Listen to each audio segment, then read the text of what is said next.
Welcome to Checks and Balances, and today another Money Month episode where we're going to be talking about recessions.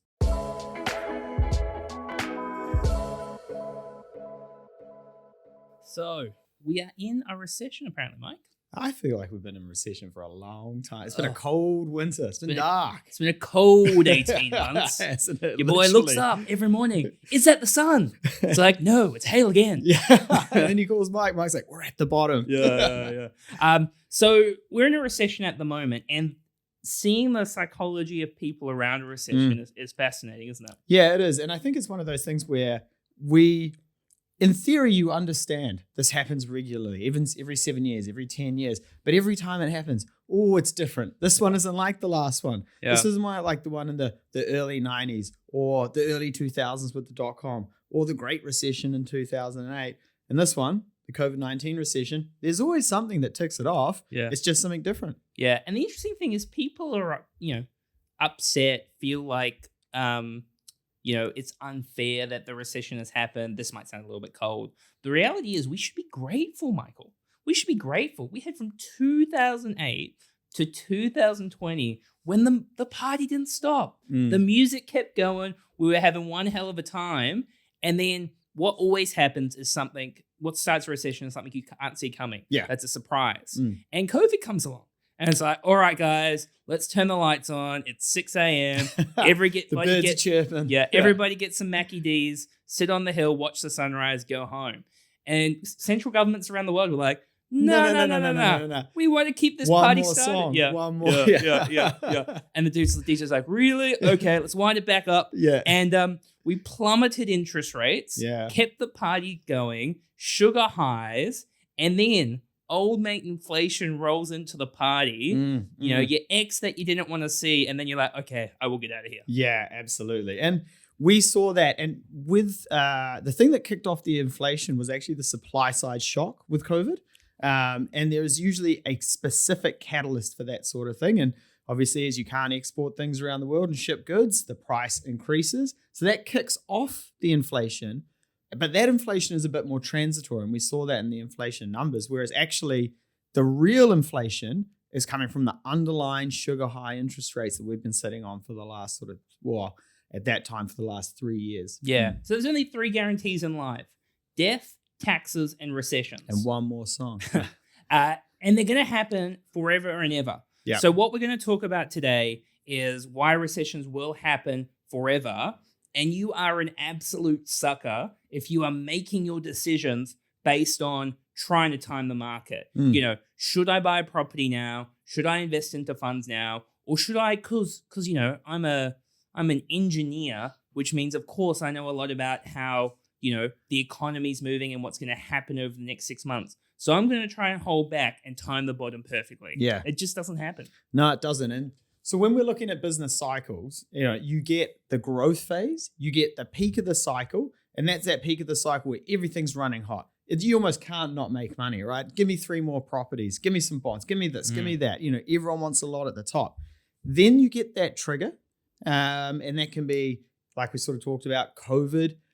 It can be a couple of large companies crash, like Enron or something, and that trips off, some kind of havoc in the tech space, like the dot-com bubble. There'll be some sort of trigger that kind of kicks everything off. Then you get the contraction phase, right?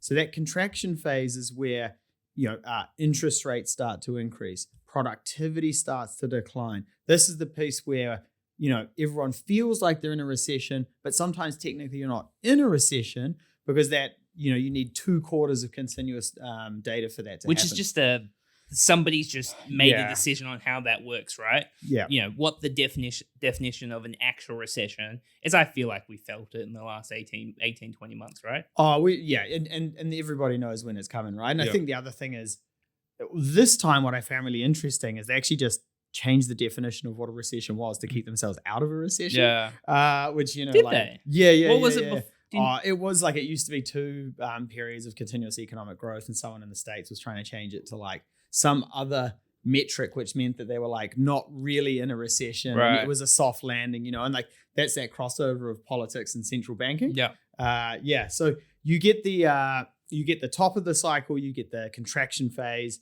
That's job losses, economic write-downs. There's a lot of pain for people in those times. And we often get asked, why, during a recession, why does it impact people? Why does it impact me? Yeah, and Warren Buffett's got a saying that when the tide goes out, you find out who's been swimming naked. And that's pretty much people who have been going too close to the sun and have got burned. Yeah. And it's when times are good, and an industry where we see this a lot is probably with real estate agents, right?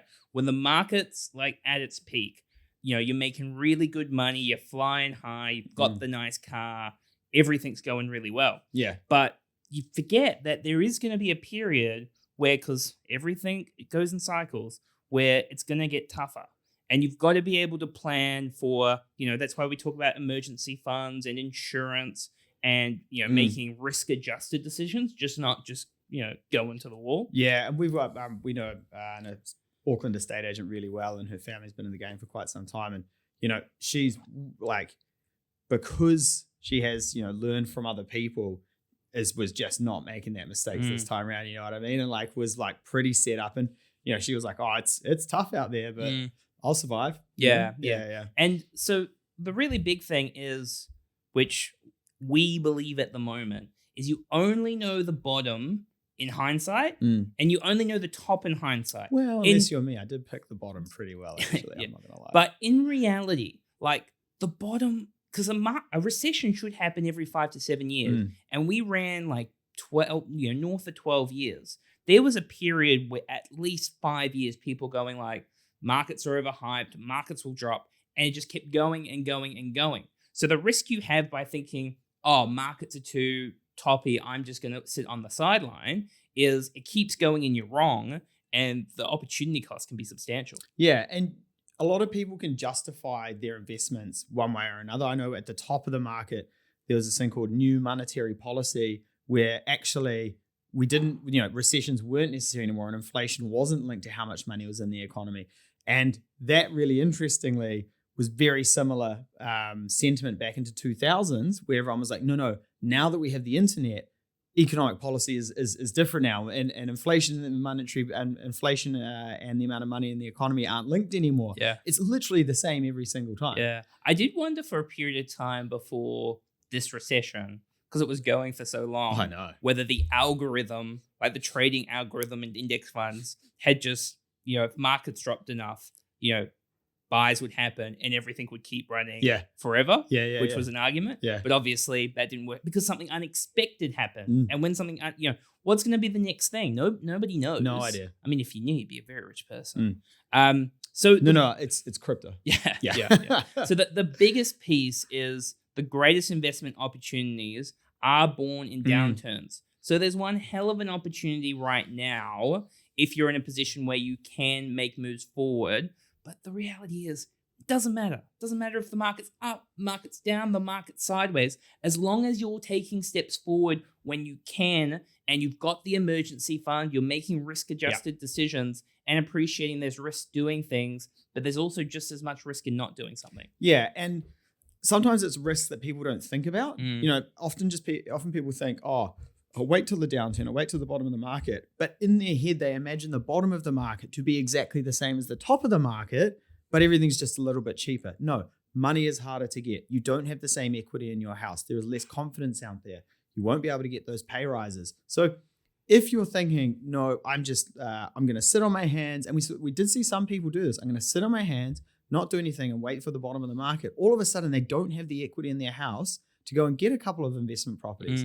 So, oh crap, now I have to wait until the market goes back up again. And all they've done is sat out of the market for 7 years. Yeah. And don't get me wrong, you might be looking at me right now going, oh, but Mike, if they had invested in 2021, they'd be down right now. Yeah, they probably would be. However, they will be up again shortly. They're still going to be double in 2031. Yeah. And the big thing is, in terms of the share market, is over the past 50 years, it's gone up over 12 months, 40 out of 50 years. The average return's been 10%. There's been 18 years with more than a 20% gain, and only 3 years with more than a 20% loss. So you just need to ride the averages.